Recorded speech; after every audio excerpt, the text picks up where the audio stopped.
शनी अमावस्या हा दिवस फक्त पूजा करण्याचा नाही, तर स्वतःला बदलण्याचा दिवस आहे.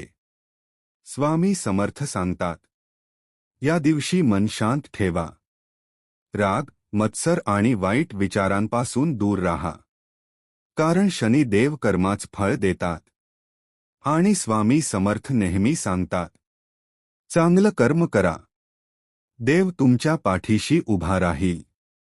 शनी अमावस्येच्या दिवशी सकाळी लवकर उठून स्नान करा. घरातील देवाजवळ दिवा लावा आणि मनापासून श्री स्वामी समर्थ या मंत्राचा जप करा.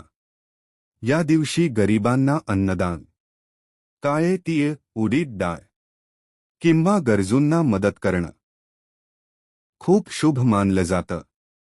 स्वामी म्हणतात, दान केल्याने फक्त पुण्य मिळत नाही, तर मनालाही शांतता मिळते. संध्याकाळी शनी मंदिरात किंवा मारुती मंदिरात जाऊन तेलाचा दिवा लावला तर नकारात्मक ऊर्जा दूर होते, असं अनेक भक्त मानतात. पण स्वामी समर्थ एक गोष्ट नेहमी शिकवतात, फक्त बाहेरची पूजा करून उपयोग नाही, मनही स्वच्छ असायला हवं.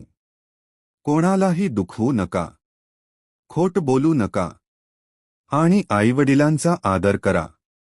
कारण जिथे चांगले विचार असतात, तिथेच स्वामींचा आशीर्वाद असतो. या शनी अमावस्येला फक्त एकदा मनापासून म्हणा, श्री स्वामी समर्थ.